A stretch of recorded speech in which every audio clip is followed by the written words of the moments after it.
Good day. I want to talk with you now about authentication and foundation in trial. And authentication and foundation deals with the admissibility of evidence in cases. I'm going to talk about authentication, I'm going to talk about exhibits, and I'm going to talk about the foundations for them. And I'd like to begin with this quote. A good buddy of mine, trial lawyer, once told a young person who was trying to teach how to admit exhibits that they could not lay a foundation if he gave them bricks and mortar. Well, what I'd like to be able to say by the time we're done with this block of instruction is that you clearly understand the requirements for the laying of a foundation in a Florida court or in a federal court. Just by way of introduction, Federal Rule of Evidence 902 and its Florida Evidentiary Code counterpart define authentication as non-testimonial evidence authenticating something under 902 when the trier is not allowed to accept it at face value. Formal proof of identity or authenticity must be offered before the exhibit can be admitted or even shown to the jury. What does this mean?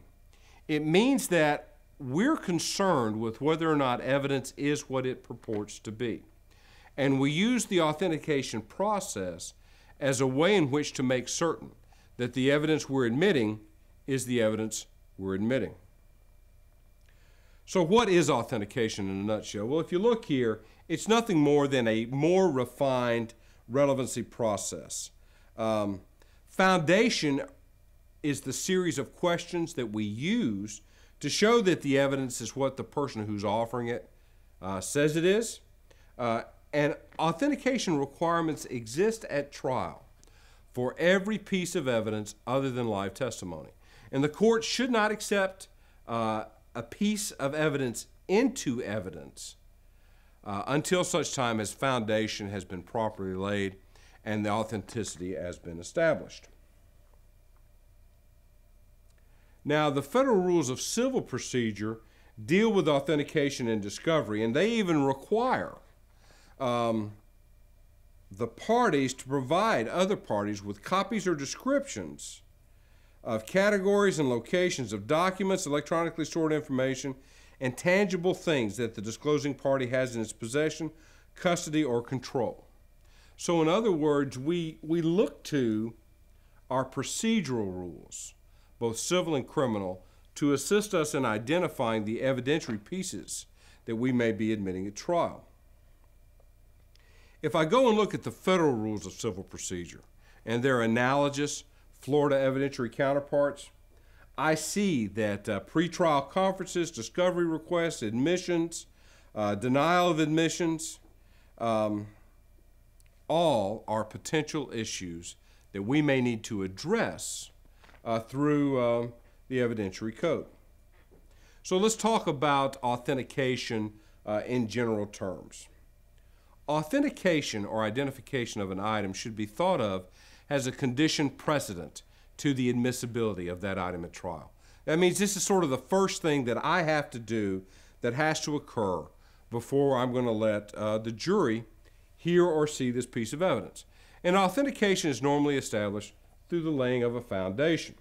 Now, Federal Rule of Evidence 901A and its Florida Evidentiary Code counterpart establish that the factors that you use to lay the foundation are item dependent.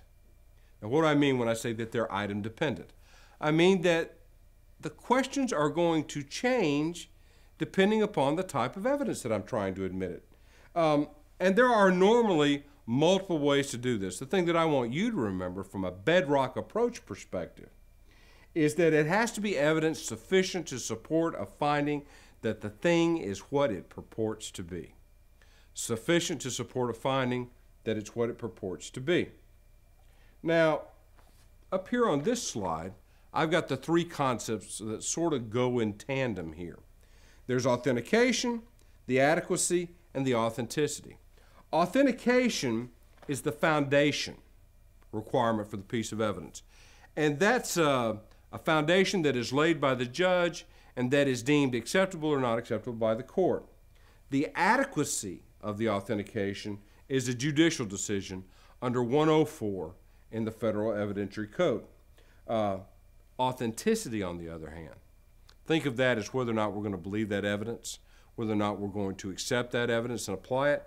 That is solely the decision of the jury. So I can lay foundation, I can authenticate a piece of evidence, I can lay a sufficiently adequate foundation that the judge will admit it and the jury can completely ignore it. It's the difference between meeting the evidentiary foundation to admit a piece of evidence and the burden of proof requirement for the finder of fact. So how does all of this tie into exhibits? Well, we should begin our discussion of exhibits by categorizing those exhibits so that we can identify what foundational questions should or should not be asked. You'll see here on the slide that we have three primary categories of exhibits. We have real evidence, documentary evidence, and demonstrative evidence. Demonstrative evidence demonstrates something, but is not necessarily real evidence of the crime. Real evidence is evidence that goes to prove or disprove an issue in controversy in the case. And real evidence can fall into two further subcategories of fungible or non-fungible. I want you to think of non-fungible evidence as evidence that has a unique characteristic, such that it is readily identifiable when I look at it. It could be something as simple as a notch in a knife blade, a serial number on a gun, a particular design cut into a piece of wood. Those would be some examples. Fungible evidence, on the other hand, is evidence that does not have a discernible characteristic. Think about a bag of weed, a bag of cocaine, a bottle of pills. Those would be examples of fungible evidence. And then documentary evidence is everything else. It's emails, writings, those sorts of things. Each of them have their corresponding foundational requirements under the evidentiary code. Now, we use these, of course, in opening statements, during the testimony of witnesses, and the presentation of closing arguments. When I think about real and demonstrative evidence, the categories that come to mind are right here, and they include physical evidence, tangible objects that are seized at the scene of the crime, pictures of evidence. Those can be either tangible and real or demonstrative, depending upon the picture. Diagrams, maps, and models, those are normally demonstrative in nature. Witness demonstrations, film recordings, computer simulations, the list goes on and on and on and on and on. As long as you can show that the evidence is what it purports to be and establish its relevancy, you've got a good shot at admitting it. So how do I do it? Well, this is the way that you should expect evidence to be admitted in court. The exhibit must be marked. It has to be shown to opposing counsel. Permission is requested of the judge to approach the witness. You show the witness the exhibit. Then you lay the foundation for that particular type of evidence, depending upon what it may be, and then you offer it into evidence. And these 6 steps are repeated over and over and over again every time a piece of evidence is sought to be admitted at trial. Now, once I've admitted it, I have to publish it to the jury. There are multiple ways to allow for the publication of evidence in court.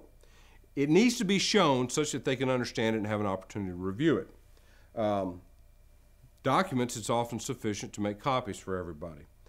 Charts, they're large enough to be seen. If they're put on the Elmo, if they're set on the document camera, that will usually suffice.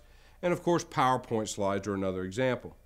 The main purpose is that publication allows the use of the exhibit to illustrate the point, the logical point to which the evidence is tied. Now, these series of questions here deal with the foundation for non-fungible real evidence. And I want to draw your attention to the way in which they flow. Handing it to you, do you recognize it? What is it? How do you recognize it? The question, how do you recognize it, is designed to identify the unique characteristic of that particular piece of evidence. And then the final one, is it in substantially the same condition as the last time you saw it? Those are normally sufficient to lay the foundation for most non-fungible pieces of evidence retrieved. Fungible foundations are more chain of custody specific. Now, I've given you the questions here on the slide for chain of custody to admit fungible pieces of evidence. You've got to show that the evidence was seized at a certain place and time, that it was appropriately safeguarded, that it was disposed of properly, that it's in the same condition as when it was previously handled, and that it's in the same condition. If I can meet these foundational requirements, I'm probably going to be able to lay the foundation for fungible evidence. With a model or a demonstrative piece of evidence, on the other hand, the key here is to show that the use of this will assist or aid the witness in their testimony.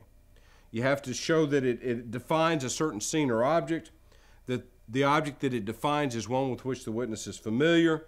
The witness explains the basis for that familiarity, and then you need them to use the magic words of true, fair, accurate, good, or appropriate model of the scene in question.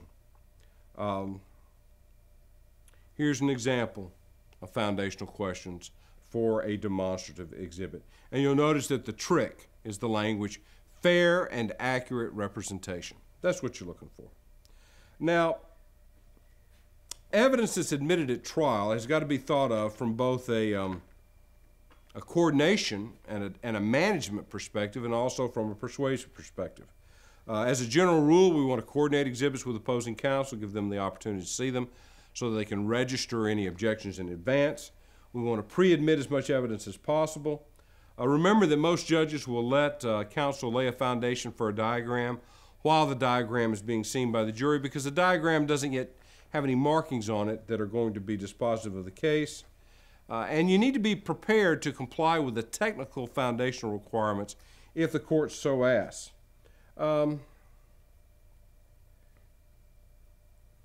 Evidentiary foundations are key. Make certain that you have a plan for using the diagrams appropriately, and practice is always going to be your friend. And when in doubt, counsel and judges dealing with the admissibility of exhibits at trial should talk to the record. And what I mean by that is they should identify with sufficient specificity such that an appellate court can determine whether or not foundation has appropriately been laid and authentication has been established. Till next time, I'm Charlie Rose. I'll talk to you later.